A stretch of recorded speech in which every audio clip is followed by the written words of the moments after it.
ప్రభునందు ప్రేమైనటువంటి సంగమా, ప్రభువైన యేసు క్రీస్తు వారి నామమున మీ అందరికీ కూడా ఈ ఉదయకాల శుభములు, వందనాలు చెల్లిస్తున్నాను. ముఖ్యంగా తండ్రులైనటువంటి వారందరికీ కూడా happy Father's Day. I wish every father a happy Father's day.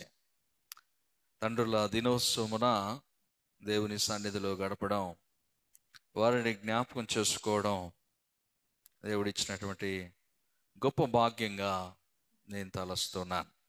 సమయంలో దేవుని యొక్క వాక్యము ధ్యానం చేసుకుందాం. చదువుకున్నటువంటి లేఖన భాగము లూకా సువార్త 15వ అధ్యాయము 18వ వచనం నుండి 27వ వచనం వరకు ఉన్నటువంటి వాక్య భాగాన్ని మనం చదువుకుని ఉన్నాం. లూకా సువార్త 15వ అధ్యాయము 18వ వచనం నుండి 27వ వచనం వరకు ఉన్నటువంటి వాక్య భాగము చదువుకున్నాం. ఈరోజు ఈ లేఖన భాగంలో నుండి ఈ ఫాదర్స్ డే సందర్భంగా దేవుడు మనతో మాట్లాడుతున్నటువంటి మాటలను జ్ఞాపకం చేసుకుందాం. అసలు ఈ ఫాదర్స్ డే అనేది ఎందుకు స్టార్ట్ చేశారు, ఎప్పుడు స్టార్ట్ చేశారు అంటే 1909వ సంవత్సరంలో మదర్స్ డే సెలబ్రేట్ చేయడం స్టార్ట్ చేశారు 1909లో. అయితే 1910వ సంవత్సరంలో వాషింగ్టన్లో ఉన్నటువంటి YMCAలో అక్కడ ఉన్నటువంటి ఒక యవనస్తురాలు సోనోరా స్మార్ట్ డాడ్ అనేటువంటి ఆమె మదర్స్ డే చేస్తున్నారు, ఎందుకని తండ్రిని జ్ఞాపకం చేసుకోకూడదు, తండ్రిని ఎందుకు ఒక దినమున గణపరచకూడదు అనేటువంటి ఉద్దేశంతో ఆయన తండ్రి అయినటువంటి విలియం జాక్సన్ డాడ్ అనేటువంటి ఆయనను బట్టి ఆ యవనస్తురాలు పాస్టర్ గారి దగ్గరికి వెళ్ళి అడిగింది, తల్లిని జ్ఞాపకం చేసుకుంటున్నాము, మదర్స్ డే సెలబ్రేట్ చేస్తున్నాము, why don't we celebrate a Father's Day అని అడిగినప్పుడు, అప్పుడు మొట్టమొదట YMCలో ఉన్నటువంటి సంఘము, వాషింగ్టన్లో ఉన్నటువంటి ఆ సంఘము మొట్టమొదట ఫాదర్స్ డే సెలబ్రేట్ చేశారు. అప్పుడు వారు డిసైడ్ చేశారు డేట్, ప్రతి సంవత్సరము జూన్ 3వ ఆదివారాన ఫాదర్స్ డే సెలబ్రేట్ చేయాలని. అప్పటి నుండి ఇప్పటి వరకు దాదాపు 76 దేశాలు అదే దినాన్ని ఫాదర్స్ డేగా సెలబ్రేట్ చేస్తున్నారు. Nearly 76 countries now they are following Father's Day. So ఇది లోకంలో ఉన్నట్లుగా అందరూ ఒక దినాన్ని ఏర్పాటు చేసుకొని ఆ దినాన జ్ఞాపకం చేసుకోవడం ఏంటి అంటే, ఆ దినమున ఒక ప్రత్యేకతగా ఒక దినాన్ని ఏర్పాటు చేసుకునే యొక్క ఉద్దేశం ఏంటంటే కనీసం ఒక్కరోజన్నా గుర్తుపెట్టుకుంటారు, అంతేగా. అది ఇక్కడ జ్ఞాపకం చేయబడుతున్నటువంటి మాటలు, father, if you define a father అంటే one who loves, one who supports, one who guides, and one who encourage, and one who inspire that child. తండ్రి అనేటువంటి వాడు సపోర్ట్ చేసేవాడు, ప్రేమించేవాడు, గైడ్ చేసేవాడు, ఎంకరేజ్ చేసేవాడు, ఇన్స్పైర్ చేసేవాడు కదా. For every child father is the hero, right? అది డాటర్ కానీ సన్ కానీ, కొడుకైనా కూతురైనా తండ్రికి ఎప్పుడు బిడ్డలకి ఒక హీరో, ఒక రోల్ మోడల్. నేను దీని గురించి ధ్యానం చేద్దామని చూస్తే ఫాదర్స్ డే గురించి, ఫాదర్ గురించి బోల్డ్ కొటేషన్స్ ఉన్నాయి. ఇక ఫాదర్ని డిఫైన్ ఫాదర్ అంటే రకరకాల డెఫినేషన్స్ ఉన్నాయి. ఒక్కొక్కరు ఒక్కొక్క పదానికి, ఒక్కొక్క అక్షరానికి దే డిఫైన్డ్ మెనీ వర్డ్స్. కొన్ని ఫాదర్లో ఎఫ్ అంటే ఫెంటాస్టిక్ అని, ఫర్గివ్నెస్ అని, ఫెయిత్ఫుల్ అని, ఫర్ ఎవర్ అని, ఏ అంటే అమేజింగ్ అని, ఆర్మర్ ఆఫ్ గాడ్ అని, ఆల్ ఇన్ వన్ అని, it every word they have given plenty of words. ప్రతి అక్షరానికి అనేకమైనటువంటి పేర్లు లేకపోతే బిరుదులు తండ్రికి ఆపాదించారు. అయితే ఇవన్నీ లోకంలో ఉన్నటువంటివి కాబట్టి మనకు చదువుకున్న లేఖన భాగములో నుండి ఏమున్నదో దాని గురించి మనం చూద్దాం. వీటన్నిటిని గురించి కాదు, కానీ ఒక స్టేట్మెంట్ ఉంది. ఫాదర్ అంటే for ever active to hear every requirement. FATHER ఏమంట? For ever active to hear every requirement. ప్రతిదీ ఏదన్నా చెప్తే వినడానికి ఎప్పుడూ సిద్ధంగా ఉంటాడంట తండ్రి. సో ఇట్లా there are plenty of quotations and statements and definitions for father. మీరు కూడా ఉదయం నుండి చూస్తూనే ఉంటారు, ఎన్నో వచ్చుంటాయి వాట్సాప్లో కదా, చాలా వచ్చుంటాయి. హ్యాపీ ఫాదర్స్ డే అని కొటేషన్స్ బోల్డ్ వచ్చుంటాయి. అయితే ఈరోజు ఈ లేఖన భాగము మనం చదువుకున్నటువంటి లేఖన భాగం లూకా సువార్త 15వ అధ్యాయం 18వ వచనం నుండి 27వ వచనం వరకు. ఈ లేఖన భాగం మనందరికీ పరిచయం ఉన్నటువంటి లేఖన భాగమే. తప్పిపోయిన కుమారుని గురించినటువంటి లేఖన భాగం. ఇందులో తండ్రి పాత్ర చాలా ప్రాముఖ్యమైనది. Father is the main role in this story. కానీ ఆ స్టోరీ ఎటువైపు నడుస్తుందంటే తప్పిపోయిన కుమారుని గురించే మనం చూస్తుంటాం. But here we can see the love of God. దేవుని యొక్క అత్యున్నతమైనటువంటి ప్రేమ, తండ్రి స్థితిలో ఆయన ఇస్తున్నటువంటి ప్రేమ ఆ లేఖనాల్లో మనం చూడగలుగుతాం. సో నేను ఈ లేఖనంలో ఉన్నటువంటి తండ్రి, a father, who is a father, ఎవరు తండ్రి, ఎలాంటి స్వభావము కలిగి ఉన్నటువంటి వాడు ఈ తండ్రి అనేటువంటి లేఖనాన్ని మనం ధ్యానం చేసుకుందాం. So I want to share this. చూడండి, అందుకే అక్కడ మీకు జ్ఞాపకం చేస్తున్నాను. Father, F stands for forgives, A stands for affection, and T stands for teacher, and H stands for honor, and E stands for encourage, and R stands for reconciled. Every word, ఈ మాటలను ఈరోజు ఈ వాక్య భాగంలో మనం చూద్దాం. Then who is a father, how we can understand the love of father. తండ్రి అయినటువంటి దేవుని ప్రేమ, మనుషుల ప్రేమను గురించి, లోక సంబంధమైన తండ్రి ప్రేమను గురించి కాదు నేను ఇక్కడ ప్రస్తావన చేస్తుంది. ఈ లేఖనము మనకు బయలుపరుస్తున్నది అక్కడ ఉన్నటువంటి ఆ తండ్రి ప్రేమను గురించి కాదు. తండ్రి అయినటువంటి, పరమ తండ్రి అయినటువంటి దేవుని యొక్క ప్రేమ ఏంటో ఈ నరేషన్లో, ఈ యొక్క ఉదాహరణలో ప్రభువు బయలుపరిచినటువంటి ఈ ఉపమానంలో, ఈ యొక్క చక్కని ఆ నరేషన్లో మనం అర్థం చేసుకోవాలి. So father is one who always stand for the family. అందుకే ఇక్కడ జ్ఞాపకం చేస్తాడు. మొదటి మాట ఏంటంటే ఫాదర్ ఈజ్ ఇఫ్ ఫర్గివ్స్. ఏం చేస్తాడు? తండ్రి క్షమించేవాడు. లేఖనంలో చూడండి, లూకా సువార్త 15వ అధ్యాయం 20వ వచనం. వాడింకా దూరముగా ఉన్నప్పుడు తండ్రి వానిని చూచి కనికరపడి పరిగెత్తి వాని మెడ మీద పడి ముద్దు పెట్టుకున్నాను. ఇక్కడ మనం చూస్తే కుమారుడు తలంచుకున్నాడు ఏమని అంటే, కనీసం నా తండ్రి ఇంట కూలివానికి 3 పూటల ఆహారం ఉంది, కనుక నేను వెళ్ళి నా తండ్రి ఇంట కనీసము కూలివానిగానైనా పనిచేస్తాను. ఏమో ఒక మాట, ఒక స్టేట్మెంట్ తండ్రితో చెప్పాలని కూడా తాను అనుకుంటాడు. ఏమని అనుకుంటాడు, ఏం చెప్పాలనుకుంటాడు? నేను లేచి నా తండ్రి వద్దకు వెళ్ళి 18వ వచనంలో వెళ్ళి, తండ్రి నేను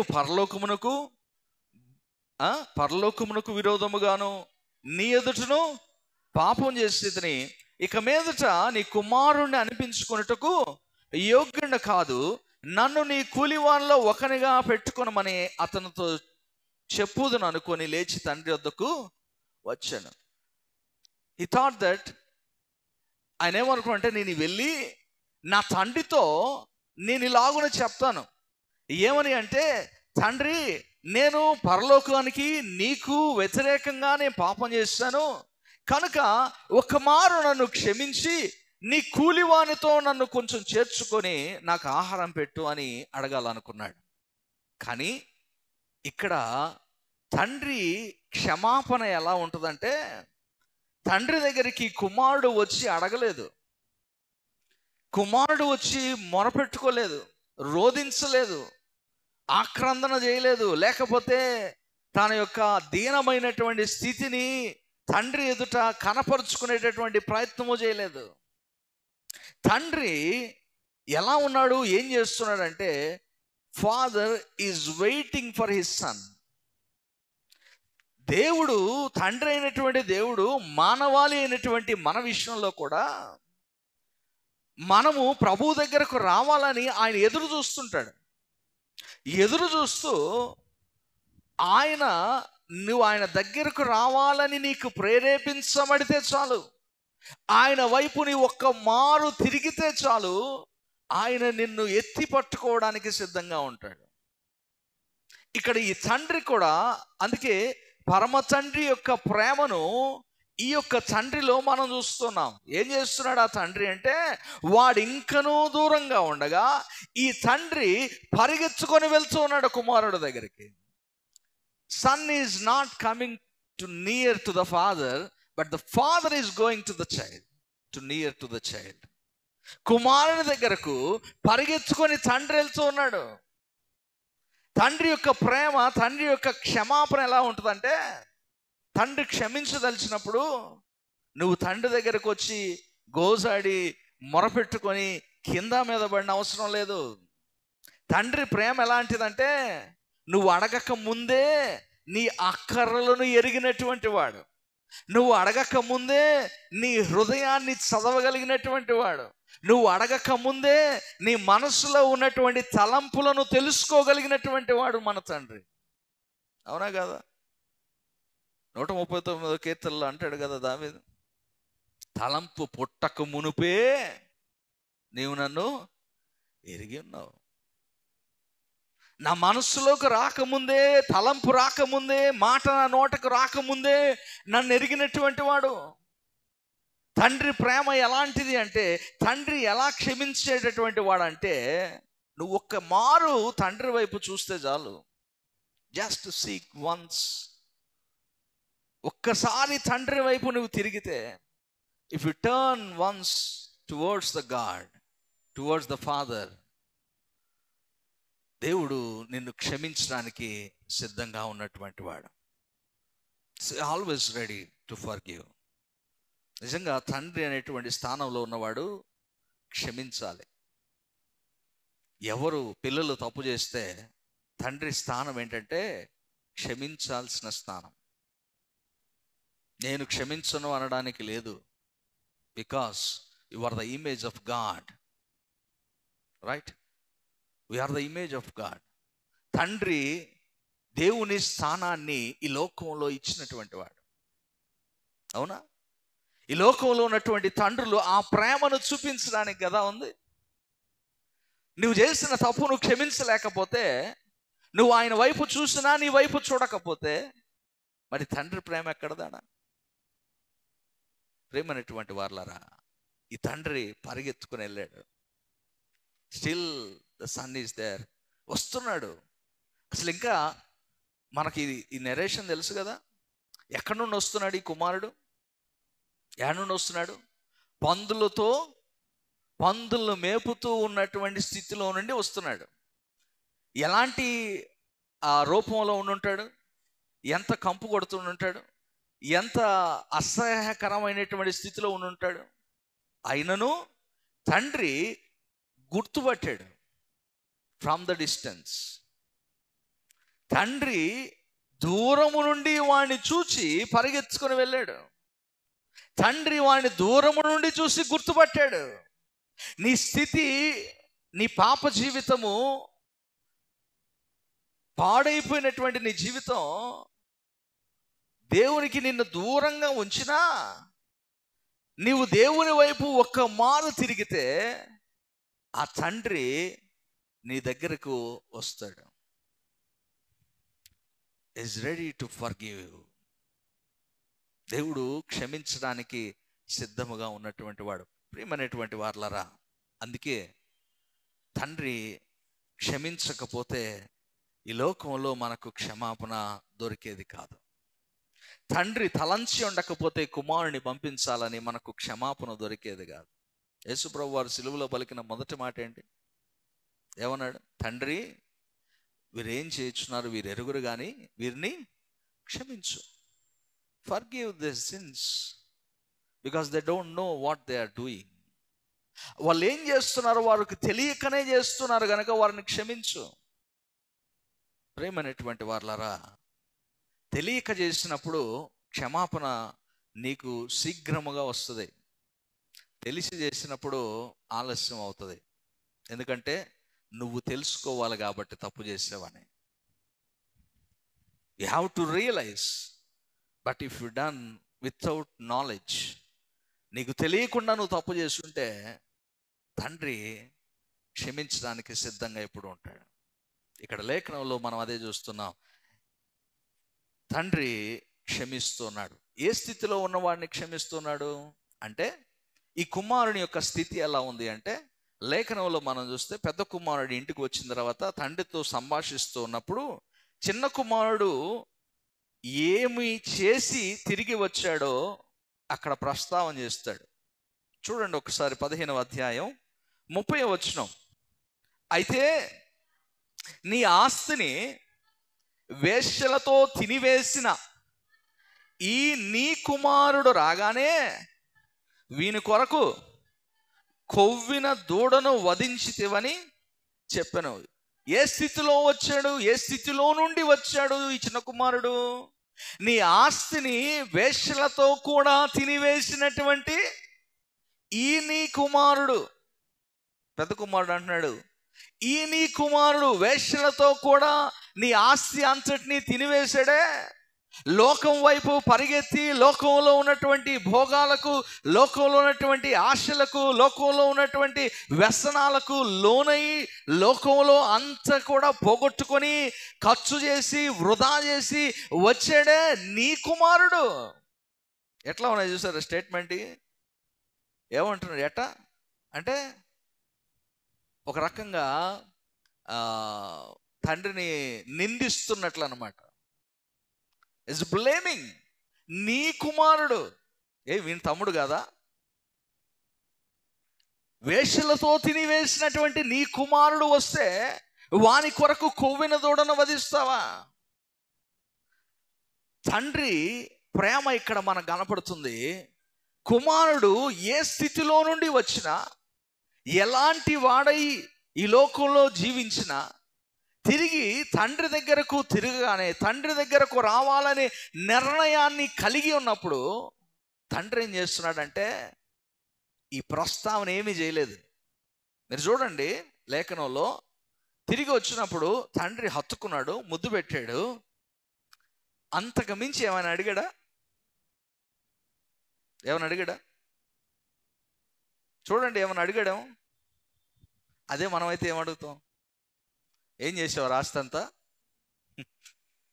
కదా, మంచిగా అయిందిరా నీకు, తీసుకెళ్ళావుగా ఆస్తి అంతా, మంచిగా అయిందా, ఇప్పుడు మొత్తం పోగొట్టావా?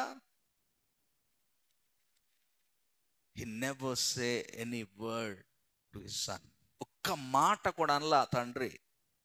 తండ్రి క్షమించేటటువంటి ఆ గుణము తండ్రి యొక్క ప్రేమ ఇక్కడ మనకు కనబడుతుంది. ఏమంటున్నాడు తండ్రి అంటే, ఏం మాట్లాడలేదు, just expressing his love towards his son, అంతే. తన కుమారుని ఎడల తనకున్నటువంటి ప్రేమ, తన లోపల దాచుకున్నటువంటి ఆ ప్రేమను వెల్లడిపరుస్తున్నాడే కానీ తండ్రి కుమారుణ్ణి బ్లేమ్ చేయట్లేదు. హి వాజ్ నాట్ బ్లేమింగ్. ఏం మాట్లాడలేదు, ఏమనట్లేదు, కౌగిలించుకున్నాడు, ముద్దు పెట్టేశాడు. క్షమిస్తున్నానని తండ్రి కూడా ఏం మాట్లాడలేదు. ఒకటే, క్షమించాడు అనడానికి నిదర్శనం ఏంటంటే, కౌగిలించుకొని ముద్దు పెట్టినప్పుడే he accepted his son on his that way. ఎలా ఉన్నాడో అలాంటి స్థితిలోనే ఆ కుమారుణ్ణి తండ్రి అంగీకరించుకున్నాడు. చూసారా, అలాంటి స్థితిలో కుమారుడి కొరకు ఎదురు చూస్తున్నాడు. ఎందుకొరకు అంటే, తండ్రి క్షమించడానికి సిద్ధముగా ఉన్నటువంటి వాడు. Is ready to forgive you. ప్రియమైనటువంటి సంగమా, మన తండ్రి అయినటువంటి దేవుడు, ఆయన మన కోసం ఎదురు చూస్తున్నాడు. ఆయన మనల్ని క్షమించడానికి ఎదురు చూస్తున్నాడు. మన పాపాల నుండి, మన దోషాల నుండి, మన యొక్క అతిక్రమముల నుండి మనల్ని పరిశుద్ధులుగా మార్చడానికి, క్షమాపణ అందించడానికి ప్రభు ఎదురు చూస్తూనే ఉన్నాడు. బట్ మనం ఆయన వైపు తిరగాలి కదా. ఆయన వైపు నువ్వు తిరిగితే కదా నీకు క్షమాపణ. ఆయన వైపు నువ్వు తిరిగితే కదా ఆయన పరిగెత్తుకొని వచ్చి నిన్ను కౌగిలించుకునేది. ఆయన వైపు, ఆయన దగ్గరకు వెళ్ళాలనేటువంటి ఆ ఏమనాలా, నీలో ఆ పరిపక్వత చెందినప్పుడు కదా ప్రభువు నీ దగ్గరకు పరిగెత్తుకొని వచ్చేది తండ్రి. So we need to change. దేవుని యొక్క క్షమాపణ నీకు దొరకాలంటే నువ్వు మారాలి. కుమారుడు మారాడు, వచ్చాడు, తండ్రి చేర్చుకున్నాడు. పరమ తండ్రి మనల్ని చేర్చుకోవాలంటే మనం మారాలి, మనం టర్న్ అవ్వాలి. నువ్వు తిరుగు, ప్రభు వైపు తిరుగు, ప్రభు తండ్రి నిన్ను చేర్చుకుంటాడు. రెండవ మాట, A stands for affection. A stands for affection. ఎంతటి ప్రేమను, లేకపోతే ఆ యొక్క అనురాగాన్ని, ఆప్యాయతను కలిగి ఉన్నాడు తండ్రి. చూస్తున్నారా ఏం చేస్తున్నాడు తండ్రి అంటే, 15వ అధ్యాయము 28వ వచనము, 28వ వచనంలో పెద్ద కుమారుడికి తండ్రికి జరుగుతున్నటువంటి సంభాషణ. పెద్ద కుమారుడు ఇలాగున మాట్లాడుతుంటే, మాట్లాడడానికి ముందు లోపల చిన్న కుమారుడు వచ్చి ఉన్నాడని తెలుసుకున్నప్పుడు లోపలికి రాకుండా బయట నిలబడున్నాడు. 28వ వచనం చూస్తే, అయితే అతడు కోపపడి లోపలికి వెళ్ళనొల్లక పోయెను గనుక అతని తండ్రి వెలుపలికి వచ్చి లోపలికి రమ్మని బ్రతిమాలుకొనెను. కుమారుడు లోపలికి రాలా, కానీ తండ్రి బయటకు వచ్చాడు. చిన్న కుమారుడు తండ్రి దాకా రాలా, కానీ తండ్రి పరిగెత్తుకొని కుమారుడు దగ్గరకు వచ్చాడు. పెద్ద కుమారుడు కూడా లోపలికి రాలా, బయట ఉన్నాడు. ఇంటిలో నుండి బయటకు తండ్రి పరిగెత్తుకుని బయటకు వచ్చాడు. రానా, నా లోపలికి రా అన్నాడు. కోపంతో ఉన్నాడు. ఏం చేస్తున్నాడు తండ్రి? కసిరాడా, కోప్పడ్డా, రై నా లోపల రానాడా? ఏమంటున్నాడు? బ్రతిమాలు కొనెను అంటాడు. ప్రభు యొక్క ప్రేమ ఏంటో ఇక్కడ మనకు కనబడుతుంది. నువ్వు పాపం చేస్తావు, నువ్వు తప్పు చేస్తావు, ఆయనే వచ్చాడు బయటికి.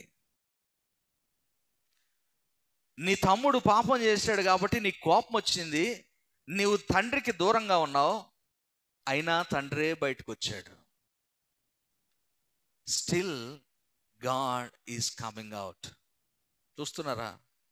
కుమారులు మనం కాదు, బిడ్డలుగా మనము దేవుని దగ్గరికి రావడం కాదు, తండ్రి మన దగ్గరకు వచ్చి చేర్చుకోవడానికి ఇష్టపడుతున్నాడు. గట్టిగా అరవచ్చు, లేకపోతే కోప్పడచ్చు కుమారుణ్ణి. నా ఇష్టం రా, నాది ఆస్తి, నువ్వు సంపాదించేవా అనొచ్చు. అంటారు కదా, నా ఆస్తి నా ఇష్టం వచ్చినట్టు చేసుకుంటా, నువ్వెవడు అడగడానికి, అడగచ్చు, అనొచ్చు. కానీ తండ్రి ఏమంటున్నాడు తెలుసా? తండ్రి పోయి బతిమలాడుతున్నాడు, రా నాన్న లోపలికి రా. వాడు కోపంతో ఉన్నాడు, రావడానికి ఇష్టపడట్లేదు. కానీ ఏమంటున్నాడంటే రా లోపలికి. వాడు ఇంకా దూరంగా ఉన్నప్పుడు కుమారుని దగ్గరికి, చిన్న కుమారుని దగ్గరికి ఎలా పరిగెత్తి వెళ్ళాడో, ఈ పెద్ద కుమారుడు ఇంటి బయట ఉంటే అలాగే పెద్ద కుమారుని దగ్గరకు కూడా తండ్రి వెళ్తున్నాడు. వీళ్ళు రావడం కాదు. దేవుని యొక్క ప్రేమ ఏంటో అర్థం చేసుకోండి. ఇక్కడ నువ్వు దైవం దగ్గరికి రావాలి, వచ్చాక నువ్వు మేలు పొందుకుంటావు కాదు. నువ్వు అలిగినప్పుడు, నువ్వు ప్రభువు మీద అలిగినప్పుడు కూడా ప్రభువే నీ దగ్గరికి వస్తాడు. చూస్తున్నారా? తండ్రి ప్రేమ అది. తండ్రి యొక్క తత్వం ఏంటంటే ఆ ప్రేమను చూపించాలనుకుంటాడు అంతే. యోహాను సువార్త 3:16 లేఖనం మనకు బాగా సుపరిచితమైనటువంటిదే. ఏమంటాడు? దేవుడు లోకమును ఎంతో ప్రేమించును కాగా తన అద్వితీయ కుమారునిగా పుట్టిన వాని యందు విశ్వాసముంచు ప్రతివాడును నశింపక నిత్య జీవం పొందినట్లు ఆయనను అనుగ్రహించను. ఆయనను మనకు అనుగ్రహించాడు తండ్రి. అవునా?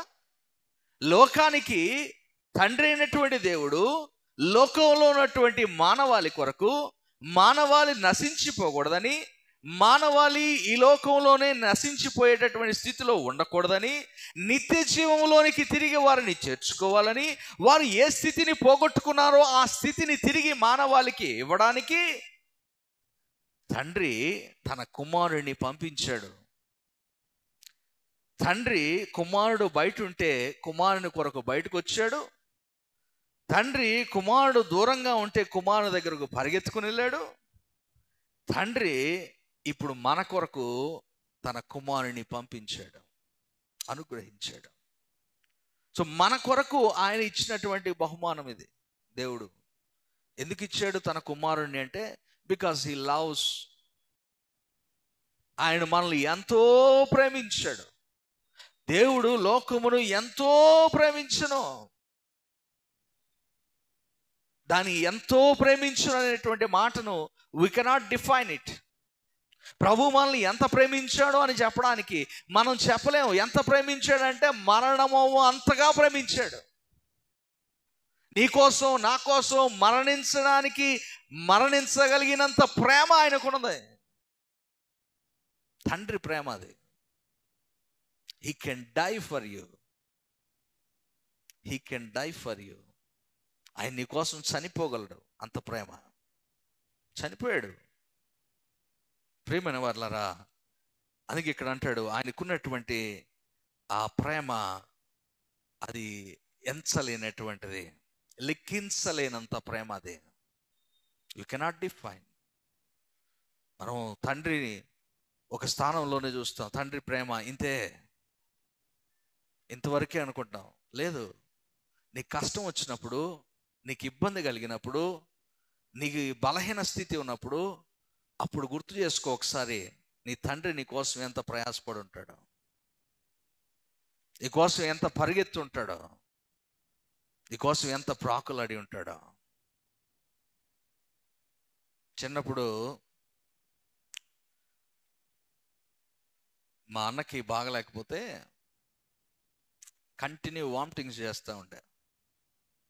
అయితే మా నాన్న ఎంత 2 years అనుకుంటా, 1 year 2 years, మా నాన్న వాడిని ఎత్తుకొని ఉన్నాడు. మా అన్నని వామిటింగ్స్ చేస్తూనే ఉన్నాడు. 3 రోజులు షర్ట్ కూడా మార్చుకోకుండా అదే షర్టుతో ఉన్నాడు మా నాన్న. అసలు ఒకసారి వామిటింగ్ చేసిన ఆ ప్లేస్లో ఉంటేనే ఆ స్మెల్ మనం తట్టుకోలేం కదా. తండ్రి ప్రేమ ఎట్లాంటిదంటే ఇవన్నిటిని ఓవర్కమ్ చేస్తాయి. అసలు ఏం పట్టవు, వాటిని గురించిన ఆలోచన ఉండదు. తండ్రి బిడ్డను గురించి మాత్రం ఆలోచిస్తాడు. He cares about his child. Not about the consequences, not about the situations, not about the places. ఎక్కడున్నాము, ఏం చేస్తున్నాము, ఎలాంటి స్థితిలో, ఇవన్నీ పట్టించుకోడు తండ్రి. తండ్రి తన బిడ్డలను ప్రేమించాడు గనుకే తండ్రి అయినటువంటి దేవుడు తన కుమారుడిని మన కొరకు పంపించాడు. ఇంకొక మాటను పేతురు పత్రికలో జ్ఞాపకం చేస్తాడు. పక్షపాతము లేకుండా ఆయన ప్రతి ఒక్కరిని చూస్తున్నటువంటి వాడు అంటాడు. ఎవరితోనూ ఒకరిని ఎక్కువగా ఒకరు తక్కువగా తండ్రి ఎప్పుడు చూడడు. అందరూ సమానమే. Every one is a child of God. అంతే కదా, అందరము సమానమే కదా ప్రభు ఎదుట. సో ప్రభు అంటున్నాడు, ఆయన ఆ ప్రేమను, ఆయన యొక్క వాత్సల్యాన్ని మనకు చూపించినటువంటి వాడు. మూడవ అక్షరము T. T stands for teacher. Luka సువార్త 15వ అధ్యాయం, అక్కడికి వెళ్దాం. 32వ వచనం. లూకా సువార్త 15వ అధ్యాయం 32వ వచనం. కుమారునితో మాట్లాడుతూ అంటున్నాడు. అందుకతడు, కుమారుడు, నీవు ఎల్లప్పుడూ నాతో కూడా ఉన్నావు, నావన్నీ నీవి, మనము సంతోషపడి ఆనందించుట యుక్తమే. పెద్ద కుమారునితో అంటున్నాడు, నాయనా ఉపదేశిస్తున్నాడు. ఈ కుమారునికి కోపం ఉంది. కోపంతో తండ్రితో ఒకలాగా మాట్లాడుతున్నాడు. అయినప్పటికీ తండ్రి దగ్గర చేసుకొని తండ్రి అంటున్నాడు, నాయనా మనము ఈ సమయంలో ఆనందించుట యుక్తమే. సో తండ్రి అయినటువంటి వాడు ఏం చేస్తారంటే మంచి విషయాలను బోధిస్తారు. ఏది మేలుకరమైనదో దాన్ని మనకు చెప్తారు. యుక్తమే అంటే మంచిది అని, ఇలాగున చేయట మంచిది మనము. అందుకే ఇక్కడ ఆ మాటను జ్ఞాపకం చేస్తాడు. యుక్తమే, మనం ఆనందించుట యుక్తమే. ఎందుకు అంటే, ఇదిగో ఈ నీ తమ్ముడు చనిపోయి తిరిగి బ్రతికెను, తప్పిపోయి దొరికెనని అతనితో చెప్పాను. So it is good to be happy. నీ తమ్ముడు మరలా తిరిగి బ్రతికి వచ్చాడు, మనం సంతోషించాలి. సో సరైనటువంటి రీతిలో బోధించాలి. తండ్రి సమయస్ఫూర్తితో సరైనటువంటి సమయంలో సరైనటువంటి రీతిలో, it is in a good way to talk with the child. సరైనటువంటి రీతిలో మాట్లాడాలి. కోపంతో ఉన్నటువంటి కుమారునితో బతిమలాడుతూ, బుజ్జగిస్తూ, ఇంకా ఎట్లా మాట్లాడుతున్నాడు, రిక్వెస్ట్ చేస్తూ, మనం ఇలా చేయడం మంచిది నాయనా అని చెప్తున్నాడు. ఇంకో మాట అంటాడు ఏంటంటే, నావన్నీ నీవే కదా, ఎవ్రీథింగ్ ఈజ్ యువర్స్. వాడేదో పాడు చేసుకున్నాడు అంటున్నావు, కానీ నావన్నీ నీయే కదా.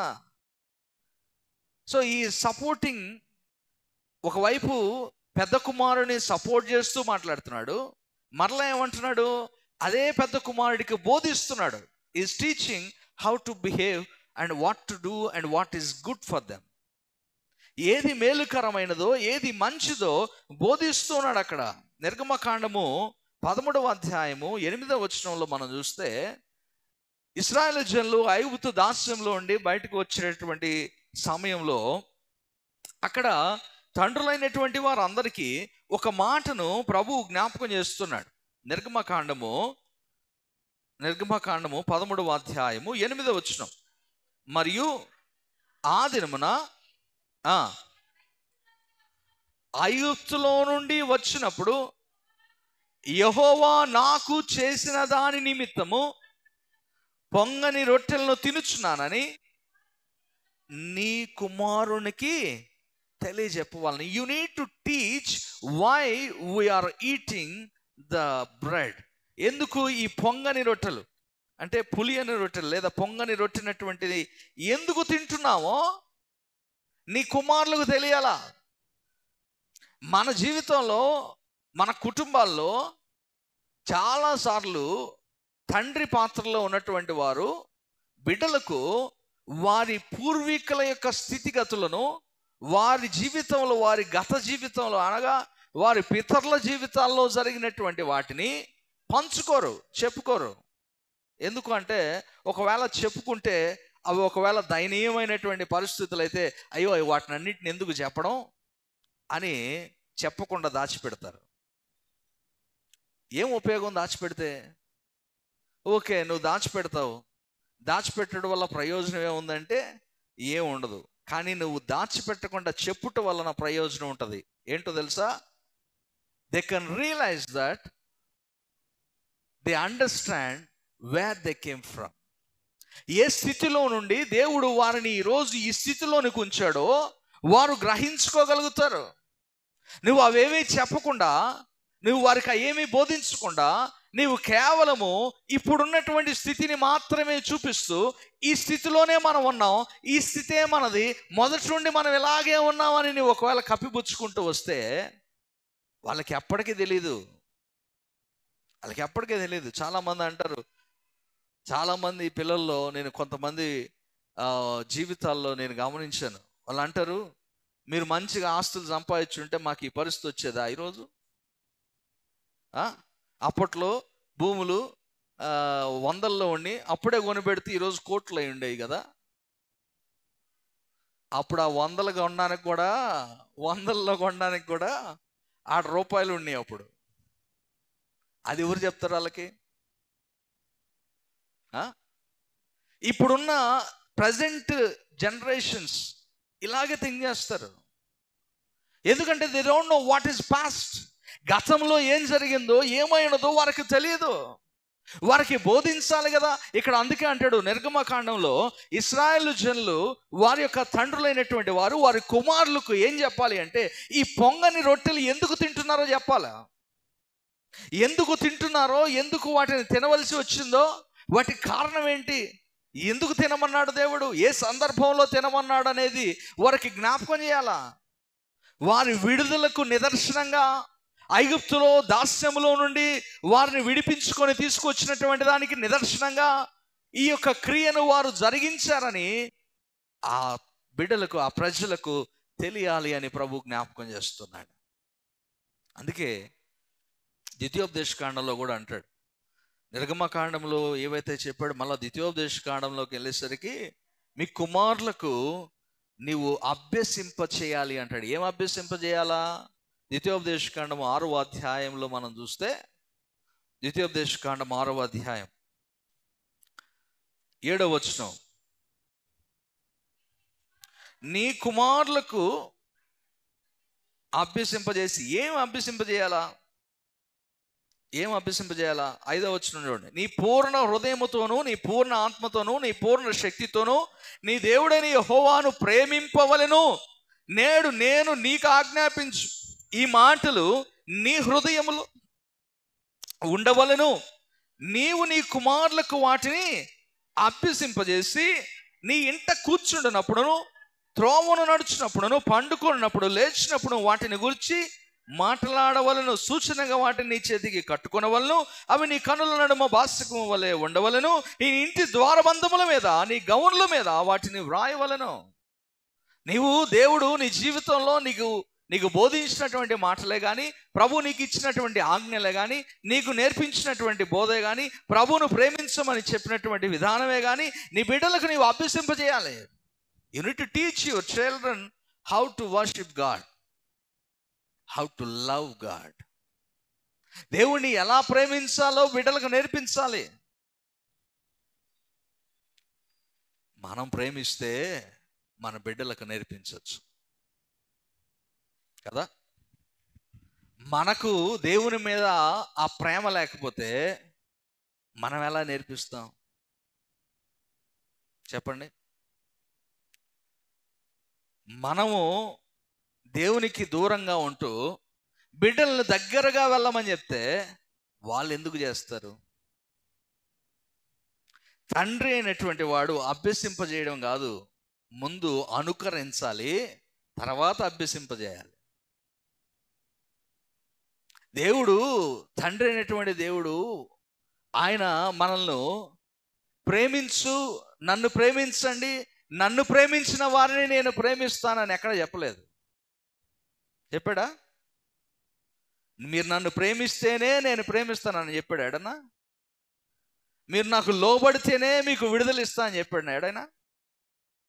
దేవుడు మనం ఇంకనూ పాపులమై ఉండగా, అవునా, మనం ఇంకా దోషులమై ఉండగా మనం ఇంకా దీనస్థితిలో ఉండగా ఆయన మన కొరకు మరణించును. నువ్వు మార్పు చెందావు కాబట్టి నీకోసం మరణించలా. నీ దీనస్థితిలో ఉండగానే ఆయన ప్రేమను వెల్లడిపరిచాడు. ఆ కుమారుడు తండ్రి దగ్గరకు వచ్చి చెప్పలేదు, తండ్రి నేను విరోధంగా పాపం చేశాను, నన్ను చేర్చుకో అని. ఆ తండ్రి దగ్గరకు వచ్చి ఆ కుమారుడే మొరపెట్టుకోలేదు. కానీ తండ్రి చెప్పక ముందే హక్కును చేర్చుకున్నటువంటి వాడు. అది తండ్రి ప్రేమ. That is God's love, father's love. ప్రేమ అనేటువంటి వారులరా, ఇక్కడ అదే జ్ఞాపకం చేస్తున్నాడు. ఉపదేశించాలి. తండ్రి ఉపదేశము వినాలి, అభ్యసింపజేయాలి. నీ నీ నీ పనులకు లేదా నీ క్రియలు అవి ఉండాలి. ఫాస్ట్గా వెళ్ళిపోదాం, టైం అయిపోతుంది. నాలుగో మాట H stands for honour. Honour అంటే ఆ గౌరవాన్ని.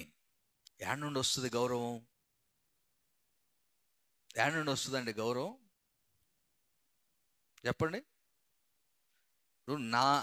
నాకు నా తండ్రి నుండి వస్తుంది. అవునా?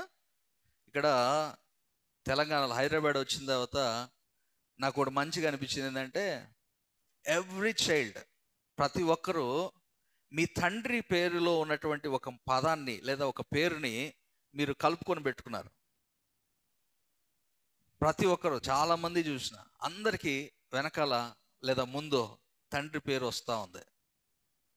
నిజంగా చాలా సంతోషం అనిపించింది. అంటే ఆ తండ్రి ఆ యొక్క దానిని మీ వెంట తెచ్చుకుంటున్నారు, ఆ గౌరవాన్ని. ఇక్కడ చిన్న కుమారుడికి ఆ గౌరవం పోగొట్టుకున్నాడు. He lost that credibility and he lost that cadre and he lost that his position. కుమారుడు అనేటువంటి పాత్రను పోగొట్టుకున్నాడు, ఆ స్థానాన్ని పోగొట్టుకున్నాడు. అయితే తండ్రి దగ్గరకు తిరిగి వచ్చినప్పుడు తండ్రి ఏం చేస్తున్నాడు అంటే, లేఖనంలోనికి మనం వెళ్తే లూకాసు వార్త 15వ అధ్యాయము 22వ వచనము. లూకాసు వార్త 15వ అధ్యాయం 22వ వచనం. అయితే తన దాసులను చూచి ప్రశస్త వస్త్రమును త్వరగా తెచ్చి వీనికి కట్టి వీని చేతికి ఉంగరము పెట్టి పాదములకు చెప్పులు తొడిగించుడి, కొవ్విన దూడను తెచ్చి వధించుడి, మనము తిని సంతోషపడదాం. మొదట ఏం చేస్తున్నాడంటే, you want to give the honour. ఆయన యొక్క గౌరవాన్ని ఆ కుమారుడికి ఇస్తున్నాడు. తన యొక్క కుమారుడు ఆ స్థానాన్ని పోగొట్టుకున్నటువంటి ఆ కుమారుడు తిరిగి ఆ స్థానాన్ని పొందుకుంటున్నాడు. అతడు పొందుకోవట్లేదు, తండ్రి ఇస్తున్నాడు. మానవుడు పాపం చేసి దేవుని స్వరూపమును పోగొట్టుకున్నాడు. అవునా? మనము దేవుని స్వరూపంలో చేయబడినటువంటి మనము ఆ స్వరూపాన్ని పోగొట్టుకున్నాము. అయితే ఆ స్వరూపాన్ని తిరిగి పొందుకోవడానికి మనం ప్రభు దగ్గరకు పరిగెత్తరాలా? ప్రభువే మన దగ్గరకు వచ్చాడు, ఆయన ఇస్తున్నాడు మనకు అది. So father is always want to give back your honour. నీ యొక్క స్థితిని తిరిగి ఇవ్వాలనుకునేవాడు తండ్రి. నీవు పోగొట్టుకునేటువంటి స్థానాన్ని తిరిగి ఇవ్వాలనుకునేవాడు తండ్రి. పోయింది కాబట్టి మంచిగా అయిందని చెప్పి వదిలేసేవాడు కాదు తండ్రి. ఇక లేదా తిరిగి మళ్ళా అది ఇవ్వాలనుకుంటాడు. నువ్వేదైనా పోగొట్టుకున్నావా, తిరిగి మళ్ళా అది ఇవ్వాలనుకుంటాడు.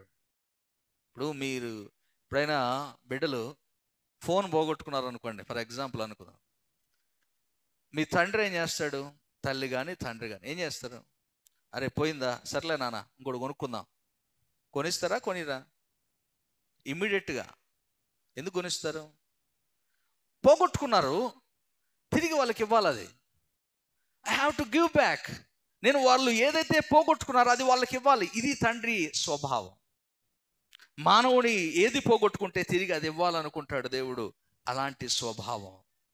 యోహాను సువార్త 1వ అధ్యాయం 12వ వచనంలో ఉంటుంది, దేవుని పిల్లలగుటకు అధికారమును ఇచ్చి ఉన్నాడు ఆయన. ఎందరు అంగీకరించారో వారందరికీ, అనగా విశ్వాసముంచు వారందరికీ దేవుని పిల్లలగుటకు ఆయన అధికారమును అనుగ్రహించాడు. We lost that.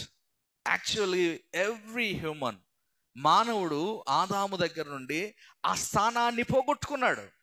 కుమారుని స్థానాన్ని కోల్పోయాడు. అవునా కదా? ఆదాముకు తండ్రి ఎవరు? తండ్రి అయిన దేవుడేగా. ఆ స్థానాన్ని ఆదాము పోగొట్టుకున్నాడు.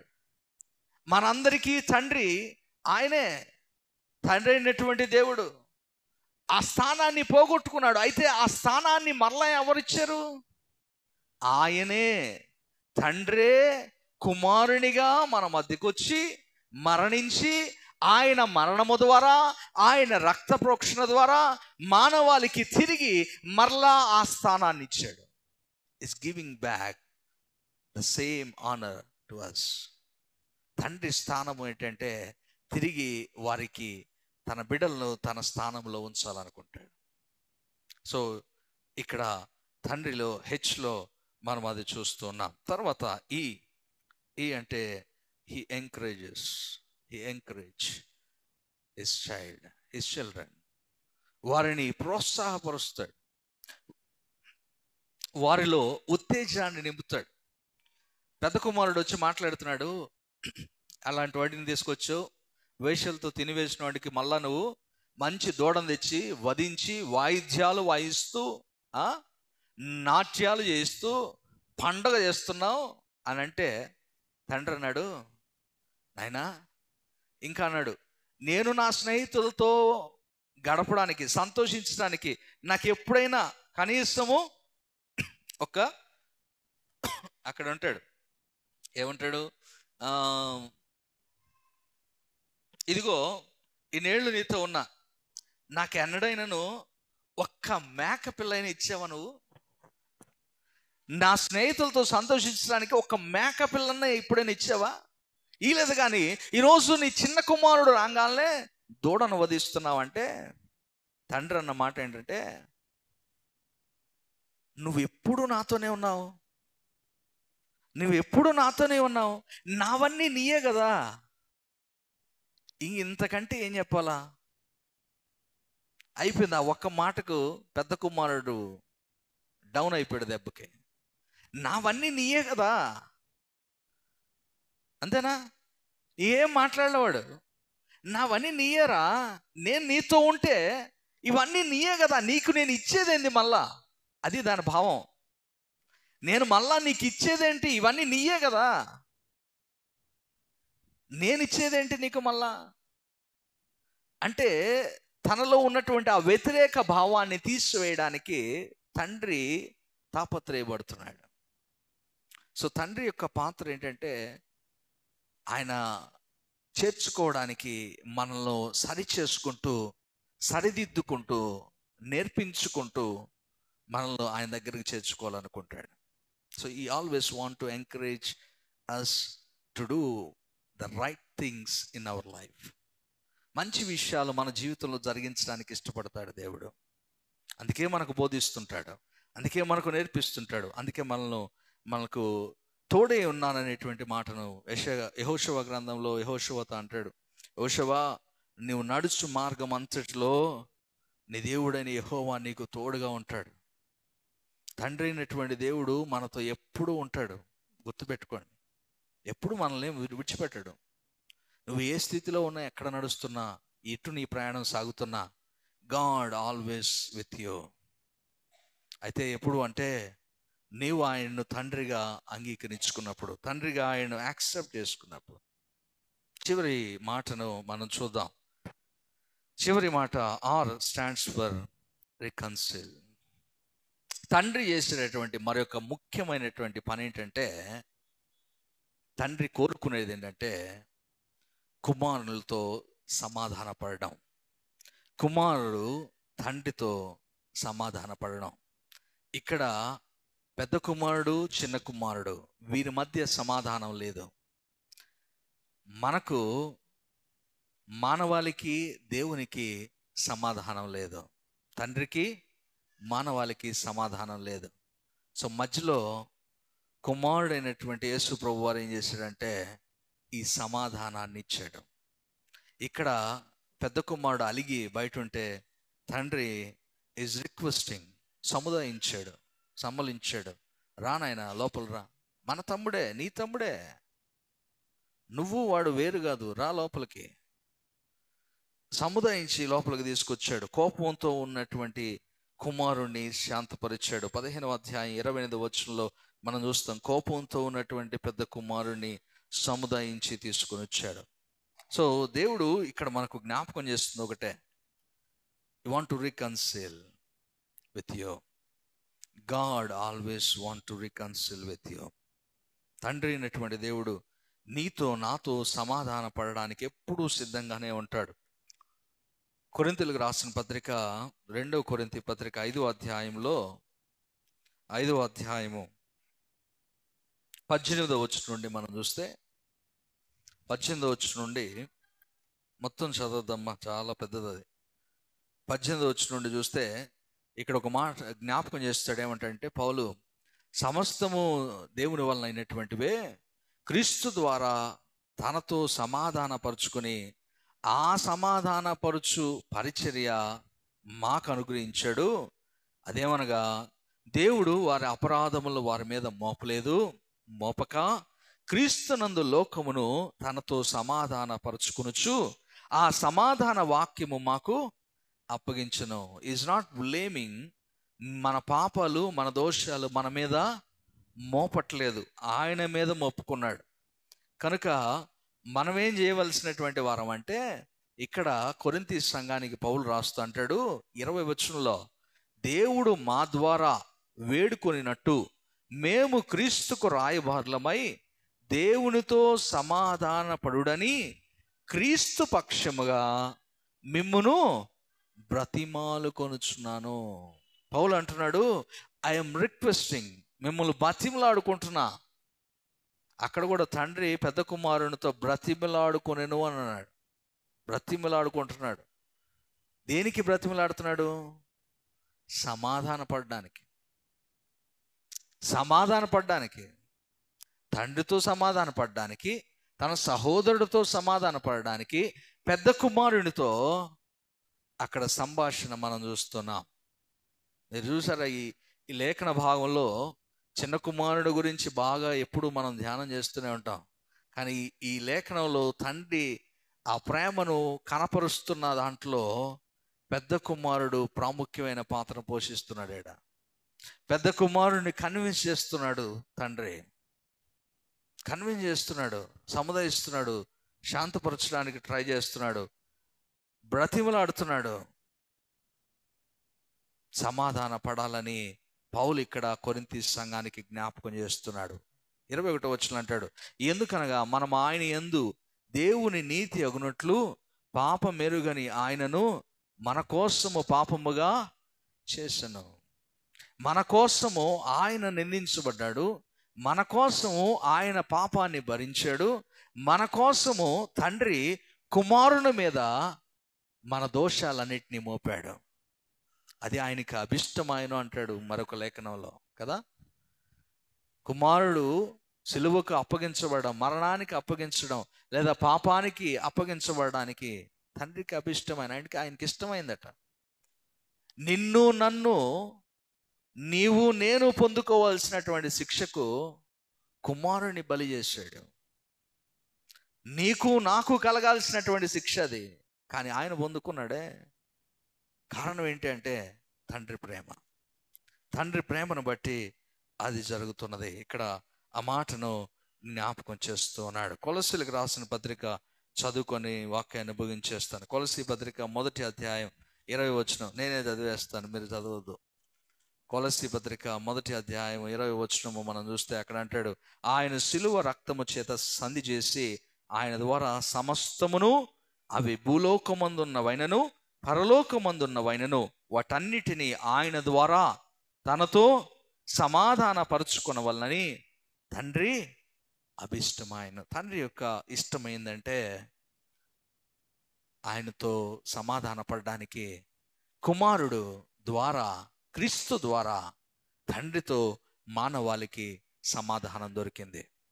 కనుక ప్రియమైనటువంటి వారలారా, who is the father means hour God is our father, and he always want to forgive, and he always want to show his affection towards you, and he is always want to teach you how to live, and he is always want to give back your honor, and he is always encourages you and he is always want to రికన్సిల్ with you. కనుక father అనేటువంటి మాట దేవుడు తండ్రితో మనం ఈరోజు జ్ఞాపకం చేస్తున్నాం. ఈ లోక సంబంధమైనటువంటి తండ్రి కూడా ఈ స్వభావాలు కలిగి ఉండాలి. ఇలాంటి కలిగి ఉన్నటువంటి తండ్రి నిజంగా ఆ బిడ్డలను ఎంతో ప్రేమిస్తున్నటువంటి వాడు అవుతాడు. కనుక ప్రియమైన వారలారా, వాక్యాన్ని ముగిస్తున్నాను, ప్రార్థన చేసుకుందాం.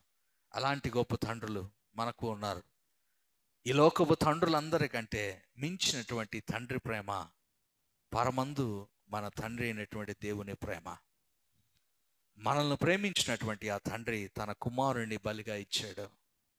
కుమారుని ద్వారా విడుదల ఇచ్చాడు. అట్టి ప్రేమ ఆ తండ్రి ద్వారా మనం పొందుకుంటున్నాం, అనుభవిస్తున్నాం. ఆయన శిలువ రక్తము ద్వారా సంధి చేసుకున్నాడు. కనుక ఈ సమయంలో ప్రార్థన చేసుకుందాం. మనం కుమారు ప్రభు సన్నిధిలో, ప్రభు యొక్క ప్రేమలో మనలో మనం ప్రభు సన్నిధిలో జ్ఞాపకం చేసుకుందాం, ప్రార్థన చేసుకుందాం.